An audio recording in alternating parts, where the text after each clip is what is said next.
Welcome everyone to another exciting episode of Noble Gaming. Noble Gaming? Yes. Alright, I botched that introduction again. But, yes, we're gonna learn how to be a better Zerg today. So, this is a match I just played on ladder, just so everyone knows. I basically play at about a platinum level. I generally play pretty casually, like 1 or 2 games a day, if that. But I really love StarCraft, and that's why I love showcasting it and trying to help other people get better, because I am aware that there are many people out there who are in the bronze, silver, and gold league, and they don't know why. They don't know why they're not better. So, I'm going to walk you through this game and walk you through my thinking process as the game unraveled. So, I'm just going to follow my view. Okay. So yes, I'm sending my Overlord out right at the beginning because Metalopolis is a very good map to do this, because it takes you a very short amount of time to check this nearby air position, and it's always good intel to know where your opponent is, and because scouting is a very integral part of this game. So I also want to talk about the many mistakes I made during this game, because pretty sure until you get to about diamond level you tend to make a lot of mistakes, and between bronze and I'd say platinum it's just about ironing out your mistakes. So here what I'm doing is I'm just hiding a drone, because sometimes, you know, an opponent will scout, and if you have a drone just sitting there waiting for minerals to accumulate, he'll build something just to piss you off. And you know, sometimes he just builds anything anyway, which is unfortunate, but I'd like to just hide the drone behind the mineral line in case they're like, what? It's 2 minutes and 30 seconds. Why hasn't he expanded yet? What is he building his base? And as soon as he leaves, I try to get my drone in. Doesn't always work, but it's sometimes okay. Here, I'm trying to harass his SCV that was building the barracks. However, my micro is pretty terrible, so I'm trying to get my spawning pool up while I do that. Oh, so yeah, I almost killed his SCV, but I realized he pulled him away, so I'm like, alright, well, I'm just gonna steal your gas because I'm a dick. That's basically my thinking, because I like stealing the gas because it denies any early banshees, basically, which is something that I think a lot of Zerg players have some trouble with, because banshee is a very powerful unit, especially if microed correctly, especially since it can two-shot drones and workers. Anyway, so I steal this, and what this does is starts limiting the options of my opponent. So as you can see though, scouting is at a minimum so far, just because I'm just trying to be as greedy as I possibly can, which is, for me, something I always try to keep in mind being a Zerg player, is you just want to build as many drones as you can possibly get away with, and you start making military units. Okay, so here I see a Space Marine. I'm like, not Space Marine, just a Marine. And so he pops out. To be fair, he does kind of look like an Ultramarine. Anyway, so I see an SCV building a bunker, and I'm like, oh, that's not good. If that bunker goes up, I'm dead. So, you look at my production tab. I've queued up 6 Zerglings, which is, since I'm figuring he's going to be sending more Marines, I'd say pretty reasonable, just because stutter step is a pain, especially when you have slow Zerglings. Anyway, so I bring some drones as well, because drones are actually pretty decent this early on in the game, in terms of just being able to contribute to a fight. So I kill Marines, causing him to cancel his bunker. He probably could have finished it, maybe, and then salvaged it, but whatever. So yeah, so this is I want to talk about overreactions. I made sure to not build too many. Like, I just wanted to make enough so I had like 4 Zerglings plus 2 for spare, you know, if I screwed up or something, or if he stutter stepped and he had really good micro. But yeah, I just built 6 Zerglings because, you know, I could take map control like this. I could send one to the front of his ramp, and I could just keep these 2 in reserve just for whatever. Of course, you'll see my micro fail soon enough, which is pretty funny, but my theory is good at least.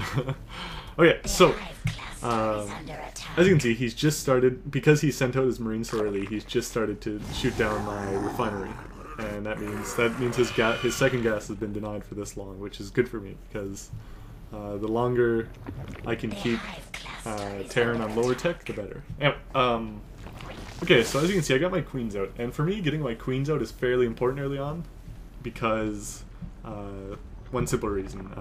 They are the macro machines. They inject more larva, which gives you more production, or more Q ability. And I have a bad habit. I really should make more creep tumors, but I tend to just inject every time because I like the idea of having spare larvae on hand. But I see these Hellions coming. They're seizing map control. For those of you who don't know, map control is just map awareness, and that just being aware of when your opponent moves out, where he's moving. And I'm very defensive with my overlords because I hate losing them to Marines. This one was a mistake. But yeah, as you can see, I'm trying to go for a bit of a surround here, which really fails horribly. But one thing I want to note is that Speedlings are actually kind of okay versus non-upgraded Hellions, especially if you can get the surround, they're really good. However, if my Terran opponent is doing a very good job here of just harassing me with his Zerglings. So I'm trying to position my Queen, because Queens can soak up a lot of Hellion damage. And just trying to get her involved in the fight. I have 2 Spine Crawlers because if my opponent isn't microing closely, even though if he was good he should be able to, they would distract the Hellions. They would just auto-draw the fire to an offensive unit, saving the drones. However, if he specifically targeted the drones, there's not much I can do about that.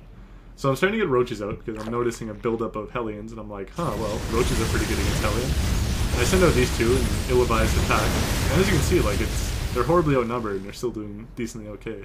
They just splashed acid all over the tires of one of the cars and then gored him when he couldn't leave. So yeah, so I'm getting a lot of roaches because Zerglings are a poor choice against a large number of Hellions. Unless you have a much, much larger number of them. But even then, they can really get picked apart. So, I'm going roaches because my opponent has forced me to go roaches with his Hellion production. However, with the amount of Hellions that he has out, he's in a bit of trouble just because Hellions are not good against roaches. What he should be trying to do, I think, right now is trying to use his Hellions for run-bys. And I'm slightly paranoid about this, so I'm trying to keep my roaches kind of close to the ramp so they can maybe block it off if they have to. But I want to keep them to the side slightly as well, so they can just defend the natural. So, I'm trying to keep them sort of close to the base. As you can see, I've regained map control on the one Zelmaga tower, but not the other. Missing my Queen energy is getting a little high for comfort. Oh, see, he really probably should have done a run-by into my main right there. He had an opening to do it, but he didn't. I think he's just very afraid to commit with these Hellions. But as you can see, enough Hellions can do a lot of damage because they have a splash. So I'm starting to get a little worried here because I didn't realize he had gotten so many Hellions, because I do not often see this. And I'm producing a lot of roaches right now, and I'm watching the health of my roaches go down, and I'm thinking, holy shit, those Hellions are kicking my ass. However, he's not going for my economy, which is really what he should be doing right now. Because killing your opponent's economy is the key to killing your opponent. Okay, so as you can see, I've got a bunch of Hellions not spreading out creep near my base. I've just completed the Spire. Even though Mutas aren't particularly good against Hellions in terms of seizing back map control, because Hellions can just go just about as fast as Mutas. I think Mutas go a little tiny bit faster, but it's like in a straightaway battle, it's not going to be, you're only going to get a few shots. Anyway, so I shoot down my Spine Crawler. I'm throwing out my 3rd because I'm noticing my money is starting to get very high. And one thing I've tried to train myself to do as a Zerg player is that when I see my minerals getting, you know, over $1,000, I start thinking about taking an expansion because I need to spend money.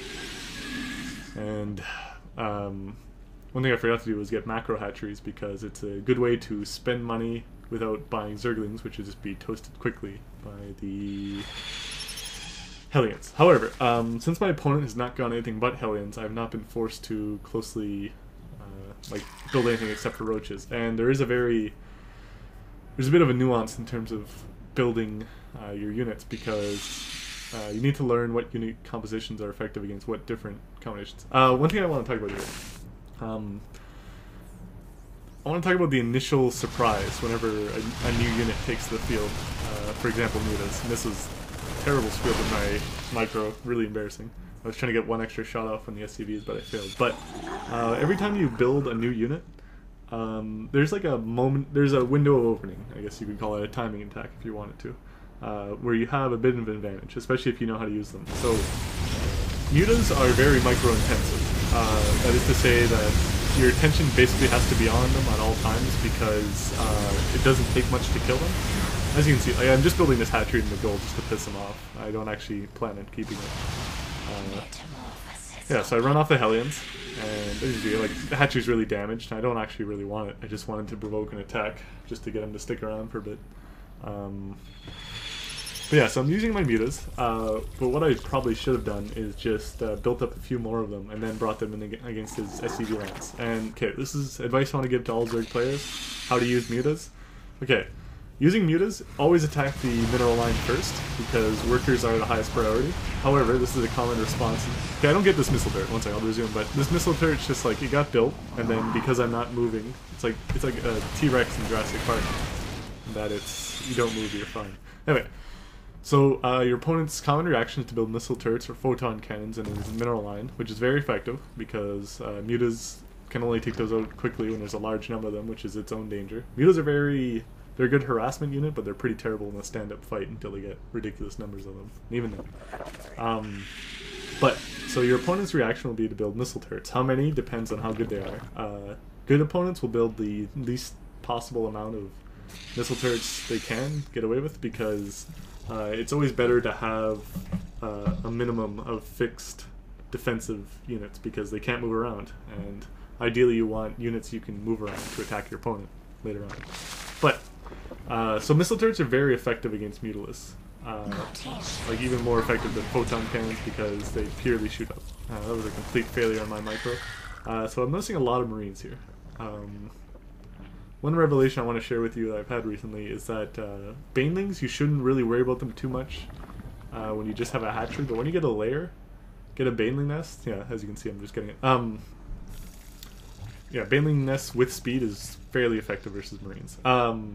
Because it only takes like 2 of them to take out a huge chunk. So, I'm just taking a little bite from the siege tanks. I'm like, nom, and then I run away before he can really hit me.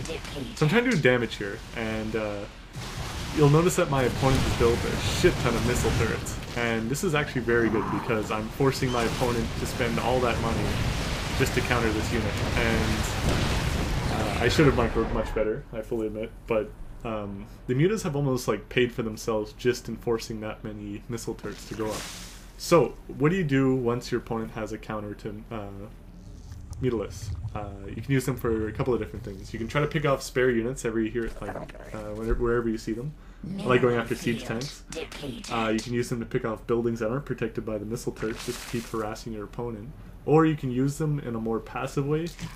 This is if your opponent's going for medevacs.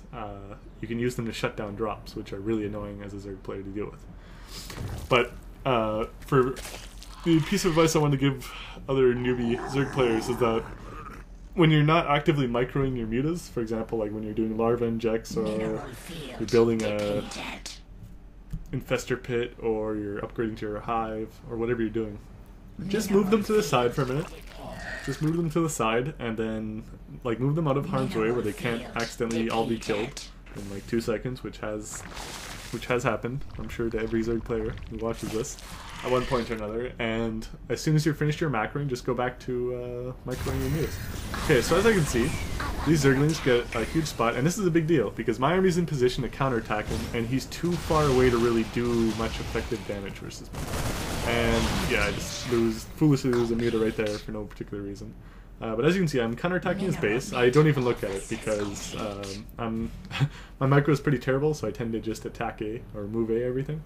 So I'm just trusting my troops to do as much damage as I can. And then I notice his army is pulled back, so I soundly retreat. As you can see, my roaches were just idling. So I retreat because I've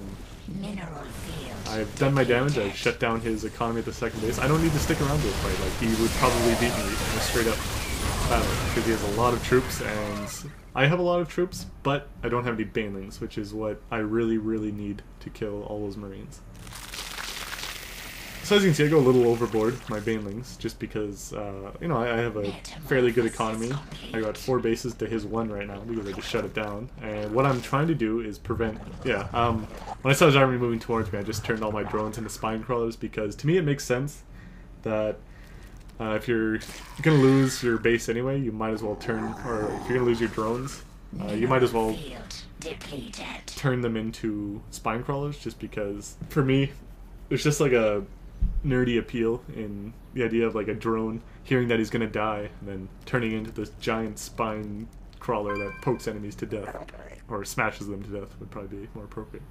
But yeah, so as you can see, I got my army here, and it's horribly not in position. What I wanted to do was I wanted to use my roaches and roach movement to get under the siege tanks and kill them really quickly, and then send in my Zerglings and Banelings to finish off the Marines. It doesn't turn out that way. I blunder this battle pretty badly. But as you can see, I've got a pretty ridiculous lead on my opponent right now, just in terms of economy. Terran, any Terran players who watch this, I would advise you to always try to harass the Zerg player whenever possible.